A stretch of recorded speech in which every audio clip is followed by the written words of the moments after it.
Morning business బ్రేక్ఫాస్ట్కు స్వాగతం. పాకిస్తాన్లో టెర్రరిస్టుల ఘాతుకానికి బలైన పసివాళ్ల ప్రాణాల కోసం, ఆత్మశాంతి కోసం ఒకసారి ప్రార్థిద్దాం. మరెన్నడూ ఇటువంటి దారుణాలు జరగరాదని కోరుకుందాం. ఇక స్టాక్ మార్కెట్స్ విషయానికి వస్తే last night Dow Jones, S&P 500, Nasdaq ఈ మూడు ప్రధాన అమెరికన్ ఇండిసెస్ నష్టాలతో ముగిసినప్పుడు కూడా ఏషియన్ మార్కెట్స్లో ప్రస్తుతం మిక్స్డ్ ట్రెండ్ కనిపిస్తుంది. ఏషియన్ మార్కెట్స్లో కొంత రికవరీ కనిపిస్తుంది. సో నికీ 2 రోజుల నష్టాల తర్వాత పాజిటివ్గా ట్రేడ్ అవుతుంది. అయితే మార్కెట్స్లో వోలటైలిటీ చాలా హెచ్చుగా ఉంది. రష్యా ఎదుర్కొంటున్న ఆర్థిక సంక్షోభంలో world sentiment, global equity sentiment బాగా దెబ్బతింది. సో ఇది కోలుకునేందుకు కొంత టైం పట్టే అవకాశం కనిపిస్తుంది. అయితే కరెక్షన్ చాలా డీప్గా కనిపిస్తుంది మనకు. నిన్న కూడా మనం చూసాం, అందరూ ఊహించిందే మార్కెట్స్ వీక్గా ఉంటాయి, పడతాయని అందరూ ఊహించిందే. కాకపోతే ఇంతటి ఒకే 1 డే ఫాల్ను ఎవరు ఊహించలేదు. అది నిన్న జరిగింది. రష్యన్ ఇండెక్స్ 12.5% పడిపోయింది. సో రష్యా డెట్ డిఫాల్ట్కు, ఒకవేళ రష్యా తీసుకున్న రుణాలు ఏవైతే ఉన్నాయో దాని పేమెంట్స్లో ఏవైనా ఎగవేతకు కానీ లేకపోతే వాయిదాలకు కానీ పాల్పడుతుందా, డిఫాల్ట్ అవుతుందా, ఇటువంటి విపరీత పరిణామాలు ఏమైనా జరుగుతాయన్న ఆందోళన నిన్న మార్కెట్స్లో కనిపించింది. అయితే ఈ ఉదయం కొంత సెంబ్లెన్స్, అంటే మార్కెట్స్ ఈ అంశాన్ని పక్కన పెట్టి బహుశా అటువంటి విపరీత పరిణామాలు ఏవి జరగకపోవచ్చు అన్న ఒక అంచనాతో ట్రేడ్ అవుతున్నట్లు కనిపిస్తుంది.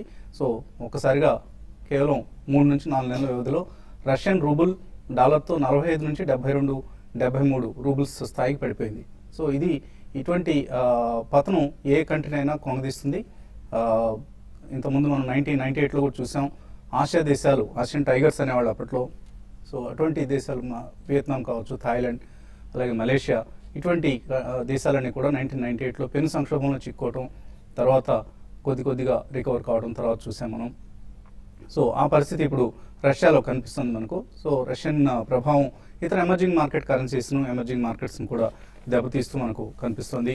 సో లాస్ట్ డిసెంబర్లో మనం చూస్తే ఏషియన్ మార్కెట్స్ అన్నీ వీక్గా ఉన్నాయి. అయితే ఇందులో ఇండియా వీకెస్ట్గా, అంటే మరింత ఎక్కువ బలహీనంగా కనిపిస్తుంది.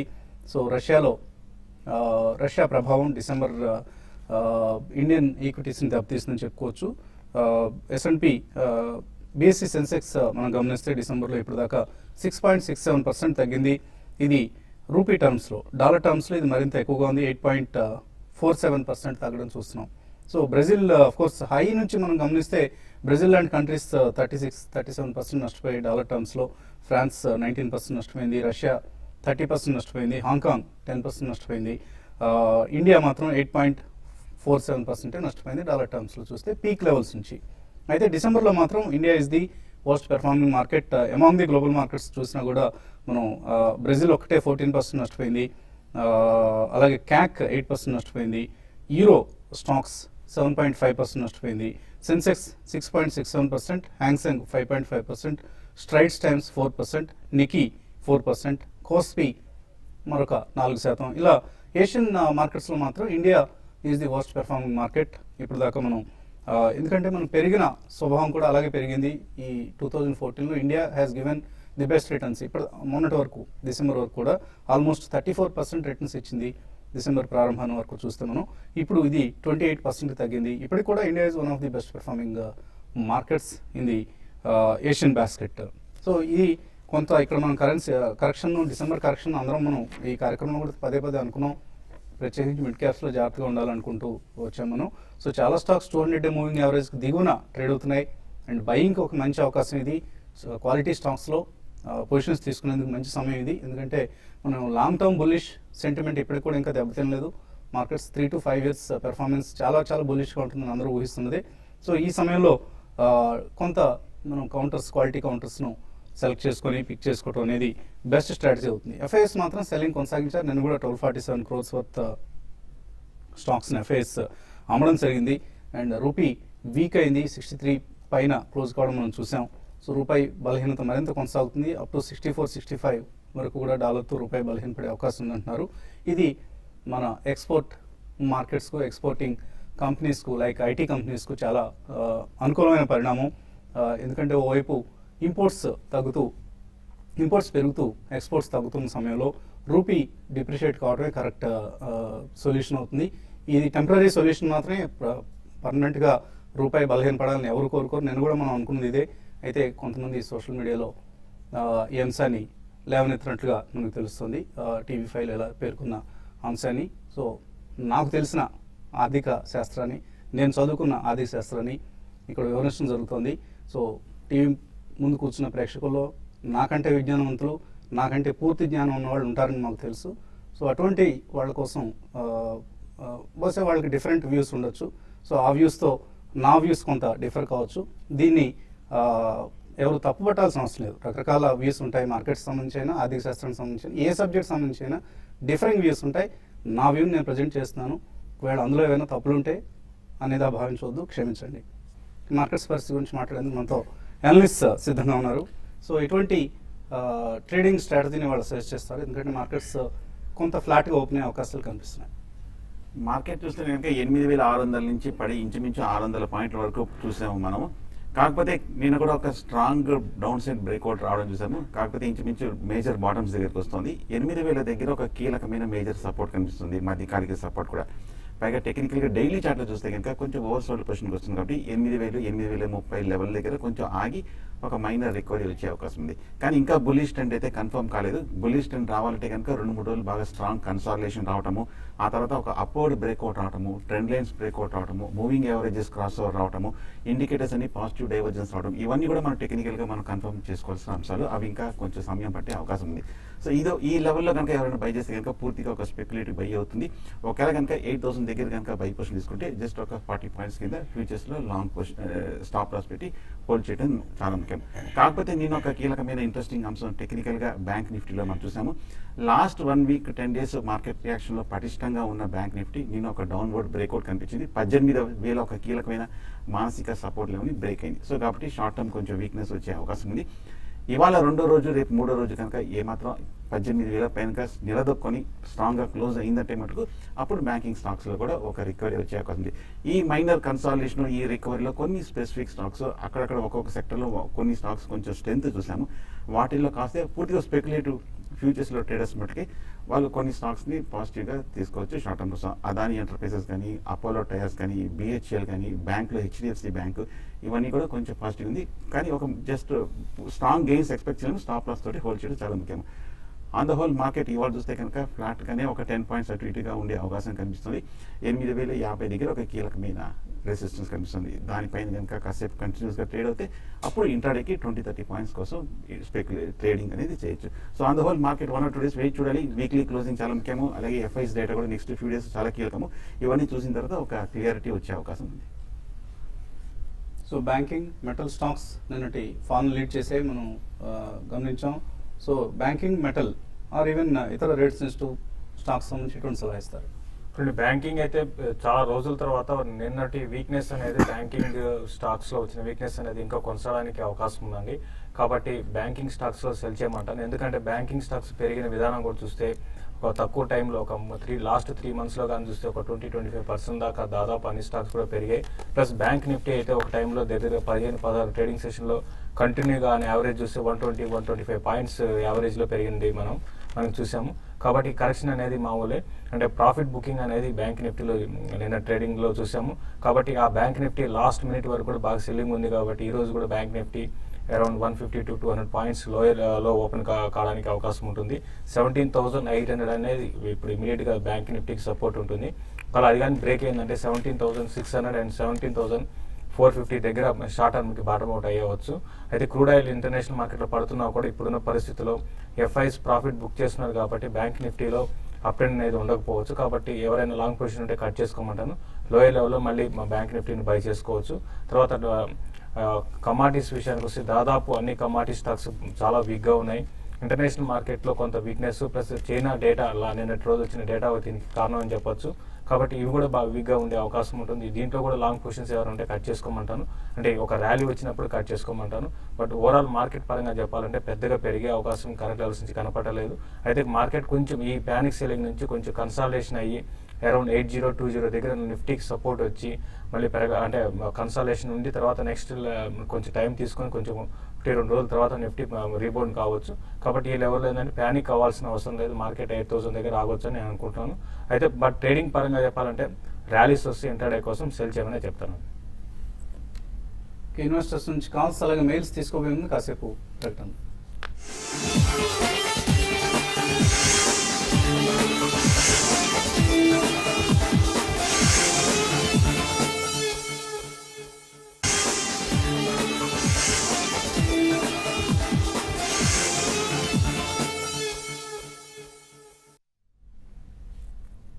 బిజినెస్ బ్రేక్ఫాస్ట్కి తిరిగి స్వాగతం. ఎస్జీఎక్స్ నిఫ్టీ సూచిస్తోంది ఒక స్వల్ప వీక్నెస్తో కూడిన ఓపెనింగ్ కోసం మార్కెట్స్ సిద్ధమవుతున్నట్లుగా కనిపిస్తుంది మనకు. కాలర్ లైన్ ఉన్నారు. ఫస్ట్ కాలర్ వరంగల్ నుంచి నిర్మల. హలో. 100 బై 150 బయింగ్ 500 లో అది ఇప్పుడు పడిపోతా ఉంది, మంచిదేనా కాదా అనేసి. ఏదండి? బీపీటీసీ.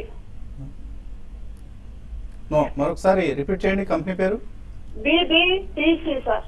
Bombay Burma trading. Okay okay. So BBTC కొన్నారు, రేట్ పడిపోయిందంటే ఏం చేయాలి ఇప్పుడు?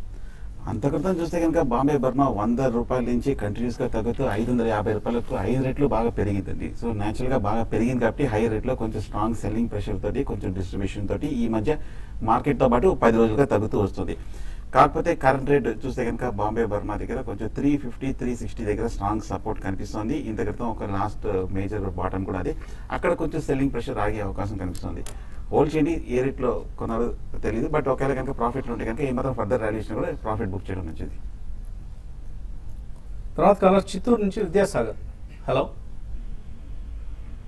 హలో అడగండి విద్యాసాగర్. సార్, వసంత్ సార్ గారు, వెరీ గుడ్ మార్నింగ్ సార్. నమస్తే అండి.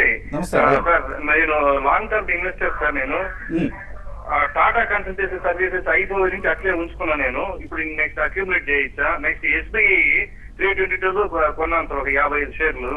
నెక్స్ట్ ఐసిఐసి బ్యాంక్ కూడా కొనాలనుకుంటున్నాను. ఈ రేట్లో ఎంటర్ కావచ్చా? ఈ మూడింటి గురించి మీరు వివరించి చెప్పండి సార్. ఫస్ట్ స్టాక్ ఏదన్నారు? టాటా టాటా కన్సల్టెన్సీ సర్వీసెస్, టీసీఎస్. ఓకే. ఐపీఓలో వచ్చాయి అప్పట్లో ఇన్వెస్ట్మెంట్ అది. Very good. ఐపీఓలో వచ్చినట్లయితే మీరు డెఫినెట్గా హోల్డ్ చేయండి. Tata consultancy service is one of the best performing stock. మీరు అప్పటి నుంచి హోల్డ్ చేస్తుంటే చాలా చక్కగా డీసెంట్ రిటర్న్స్ వచ్చాయి. ఎస్బీఐ, ఐసిఐసిఐ ఏం చేయాలి? ఎస్బీఐ, ఐసిఐసిఐ విషయానికి వస్తే మీరు ఎస్బీఐని 320లో తీసుకున్నారు. లాస్ట్ ఒక 2 డేస్లోనే స్టాక్లో హెవీ కరెక్షన్ చూసామండి. కాబట్టి కొంచెం ఇంకా స్టాక్ అరౌండ్ 285 అండ్ 286 దాకా రావచ్చు. మీరు ఇంకా కొనాలనుకుంటున్నారు కాబట్టి అరౌండ్ 286, 285 దగ్గర మీరు లాంగ్ టర్మ్ ఉద్దేశంతో మీరు ఎస్బీఐని బై చేసుకోమని చెప్తాను. ఈవెన్ ఐసిఐసిఐ బ్యాంక్ కూడా కరెంట్ లెవెల్స్ నుంచి కొంత ఒక 5 to 6% కరెక్షన్ రావచ్చు. ఇది నార్మల్ కరెక్షనే కాబట్టి ఇక 5 to 6% కరెక్షన్ వచ్చినప్పుడు ఐసిఐసిఐ బ్యాంక్ కూడా పిక్ చేసుకుని రెండు కూడా లాంగ్ టర్మ్ మళ్ళీ మంచి రిటర్న్ రావడానికి అవకాశం ఉంటుంది. సో తగ్గినప్పుడల్లా కొనండి. ఈవెన్ టీసీఎస్ అయినా, ఎస్బీఐ అయినా, ఐసిఐసిఐ అయినా అన్ని ఫ్రంట్ లైన్ స్టాక్స్, ఆయా సెక్టర్స్లో సెక్టర్ లీడర్స్ కూడా. సో తప్పనిసరిగా యాడ్ చేసుకుంటూ ఉండండి ప్రతి డిక్లైన్లో. నల్గొండ నుంచి చంద్రశేఖర్. హలో. అడగండి చంద్రశేఖర్. సార్, నేను ఆంధ్ర బ్యాంక్ 92 మీద కొన్నా సార్, ఫ్యూచర్ కొన్నా సార్. ఫ్యూచర్లో ఉన్నారు. అయితే అట్లే ఎస్బీఐ, ఐసిఐసి బ్యాంక్ కూడా ఫ్యూచర్ కొన్నా సార్, 316, 350 మీద. ఇప్పుడు మరి నేను ఎగ్జిట్ కావాలా, కొంచెం హోల్డ్ చేయాలా సార్? సో ఈ ఫ్యూచర్స్ పొజిషన్స్ ఏం చేయాలి? నెక్స్ట్ వీక్ ఎక్స్పైరీ ఉంది. 3 స్టాక్స్ చూస్తే కనుక బ్యాంక్ స్టాక్స్ ఈ మధ్యన 2 రోజులుగా కొంచెం స్వల్ప రియాక్షన్ మనం చూసాము. నా ఉద్దేశం కరెంట్ లెవెల్ దగ్గర కొంచెం స్ట్రాంగ్ సపోర్ట్ కనిపిస్తుంది. ఆంధ్ర బ్యాంక్ చూస్తే కనుక 78, 77 దగ్గర ఇంత కింద బాటం కూడా ఉంది. ఎస్బీఐ కూడా 300 and 295 దగ్గర స్ట్రాంగ్ సపోర్ట్ కూడా ఉంది.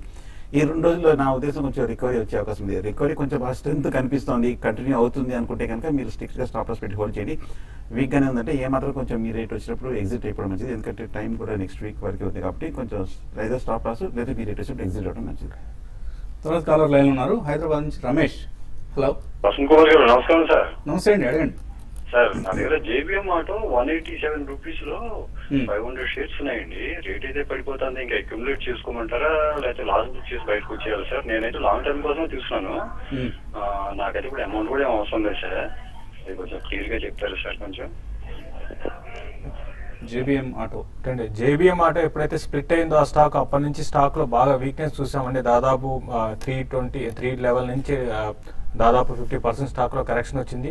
అయితే ఇక్కడ నుంచి కూడా కొంత డౌన్ సైడ్ రిస్క్ అనేది ఇంకా ఉందండి. అరౌండ్ 140 అండ్ 132 దగ్గర ఇది బాటమ్ అవుట్ కావడానికి అవకాశం ఉంది. కరెంట్ లెవెల్స్ నిన్న కూడా చూసాం 5% డౌన్ సైడ్ సీలింగ్ అయింది. ఈ రోజు రేపు కూడా అదే విధమైన ట్రెండ్ ఉండొచ్చు. కాబట్టి 140 ఆ లెవెల్కి వచ్చినప్పుడు మీరు ఫర్దర్ కూడా బై చేసుకోండి. బట్ ఇమీడియట్ ట్రెండ్ అయితే అప్ ట్రెండ్ అయితే ఉండకపోవచ్చు షార్ట్ టర్మ్ కోసం. సో జేబీఎం ఆటో స్టాక్లో లిక్విడిటీ పెరుగుతుందని ఊహించాం, కానీ ప్రైస్ ఎంతగా పడుతుందన్నది ఎవరు ఊహించిన అంశం. 310 రూపాయల నుంచి 166 ఆల్మోస్ట్ సగం అయిపోయింది. సో కొద్దిగా కేర్ఫుల్గా ఉండండి. కొత్తగా అయితే ఏం తీసుకోవద్దు. మీ దగ్గర ఉన్న స్టాక్ను హోల్డ్ చేయండి. ర్యాలీస్లో ఎగ్జిట్ అయ్యి ప్రయత్నించండి. రాహుల్ తర్వాత కాలర్. హలో హలో, అడగండి రాహుల్. మార్నింగ్ అండి. మార్నింగ్ అడగండి. టీవీలో mid cap, small cap, large cap futures అని వస్తుంది. అదేంటో అర్థం కావటం లేదండి. ఇదివరకు అడిగితే it is a big subject అని చెప్పారు. అవును. If you can take a class in Hyderabad, we may take a chance to attend. తప్పకుండా అండి, ఒక క్లాస్ని మనం నిర్వహించే ప్రయత్నం చేద్దాం. ఎప్పటి నుంచో అనుకుంటుందే వాయిదా పడుతూ వస్తుంది. ఒక లెర్నింగ్ క్లాస్ లాంటిది, మనం క్లాస్ రూమ్ లాంటిది ఒకటి సెటప్ చేద్దాం. అంటే ఇట్స్ కంటిన్యూస్ ట్రైనింగ్ సెషన్ లాగా మనం కండక్ట్ చేస్తే కూడా బాగుంటుంది. ఎక్కువ మంది అడుగుతున్నారు ఈ సబ్జెక్ట్ను. అండ్ మనం ఈ కార్యక్రమంలో ఎక్కువ మంది కాలర్స్కు వాళ్ళకి సంబంధించిన స్టాక్స్ మీద సలహా ఇవ్వడానికి కేటాయిస్తున్న సమయాన్ని, కాబట్టి ఈ లెర్నింగ్ సిరీస్కు మనం సమయం కేటాయించలేకపోతున్నాం. దీన్ని ఆఫ్లైన్ అంటే మనం బయట క్లాస్ రూమ్స్ లాంటివి నిర్వహించుకొని మేబీ వీలైతే TV5 క్యాంపస్లోనే నిర్వహించే ప్రయత్నం చేద్దాం. అలాగే ఈమెయిల్ సందేహాలు కూడా మనకు అందాయి చాలా. ఎస్ఆర్ ఆయిల్ గురించి అడుగుతున్నారు KL Amar. SR oil shares physical ఫామ్లో ఉన్నాయి ఆయన దగ్గర. ఫిజికల్ షేర్స్ ట్రేడ్ కావట్లేదు కాబట్టి మిస్ అయ్యాయి. ఫిజికల్ షేర్స్ కూడా మిస్ అయ్యాయి. సో జాగ్రత్తగా ఉండాలి, అప్రమత్తంగా ఉండాలి. మన షేర్లు అంటే మన ఆస్తి. సో లైక్ బంగారాన్ని ఎంత అప్రూపంగా చూసుకుంటామో, క్యాష్ని ఎంత జాగ్రత్తగా భద్రపరుచుకుంటామో, షేర్ సర్టిఫికేట్స్ని కూడా, షేర్లను కూడా అలాగే భద్రపరచుకోవాలి. ఇటువంటి ప్రాబ్లమ్స్ వస్తున్నాయనే డిమెటలైజేషన్ అనే కాన్సెప్ట్ను సెబీ ప్రవేశపెట్టడం, అది విజయవంతంగా ప్రస్తుతం అమలవుతుండడం చూస్తున్నాం. సో మీరు షేర్లు పోయాయంటున్నారు కాబట్టి ఆ కంపెనీకి ఒకసారి రాయండి. మీ దగ్గర ఫోలియో డీటెయిల్స్ అవి ఉంటే, కనీసం దాని వివరాలైనా మీ దగ్గర ఉంటేనే మనం ఏదైనా చేయగలం. లేకపోతే వివరాలు కూడా లేకపోతే చేయగలనే ఉండదు. ఆ ఫోలియో డీటెయిల్స్ అలాగే మీకున్న సర్టిఫికేట్ నెంబర్స్, వాటి ఆధారంగా ఒకసారి కంపెనీకి రాయండి. మీకు డూప్లికేట్ సర్టిఫికేట్ పంపమని వాళ్ళు ప్రొసీజర్ ఏంటనేది వాళ్ళే మీకు తెలియజేస్తారు. ఆ సలహా ప్రకారం ఫాలో అయిపోండి. శ్రీకాంత్ అడుగుతున్నారు, హౌసింగ్ ఫైనాన్స్ కంపెనీస్ను, ఈ స్టాక్స్ని ఈ లెవెల్లో తీసుకోవచ్చు. LIC housing, HDFC, DHFL, JSA housing, వీటిలో ఏది బెటర్ కంపెనీ? జేఏసీ హౌసింగ్ చాలా స్ట్రాంగ్ గా కనిపిస్తుంది. మిగతాన్ని కూడా బాగానే ఉన్నాయి, బాగా పెరిగిన స్టాక్. ముఖ్యంగా లాస్ట్ 1 వీక్లో గృహ ఫైనాన్స్ పెరిగింది, అలాగే last 1 week LIC housing finance పెరిగింది. జేఏసీ కరెంట్ లెవెల్లో ఒక ఫస్ట్ బయింగ్ పాయింట్ గా బై చేయొచ్చు. ప్రసాద్ రావు అడుగుతున్నారు, HCC 33 రూపీస్లో హోల్డ్ చేస్తున్నారు. లాంగ్ టర్మ్ కోసం హోల్డ్ చేయొచ్చు, అది ఇంకా ఎక్కువ యాడ్ చేసుకోవచ్చా? ఇంకా మీరు ఎక్కువ యాడ్ చేసుకోవచ్చు అండి. అయితే కరెక్షన్స్లో ఇప్పుడు ఆల్రెడీ నిన్న కూడా స్టాక్ 8% దాకా కరెక్ట్ అయింది. ఇది అరౌండ్ 24 and 22 లెవెల్స్ దాకా టెస్ట్ చేయొచ్చు. మీరు ఇంకా యాడ్ చేసుకోండి. బట్ ఇమీడియట్ ట్రెండ్ అయితే 32 దగ్గర ఆగిపోవచ్చు అండి. బట్ లాంగ్ టర్మ్ కోసం హిందుస్థాన్ కన్స్ట్రక్షన్స్ని మీరు హోల్డ్ చేసుకోవచ్చు. పరాశర్ అడుగుతున్నారు, మోన్సాంటో ఈ స్టాక్లో ఎంటర్ కావచ్చా ఇప్పుడు 2 years కోసం?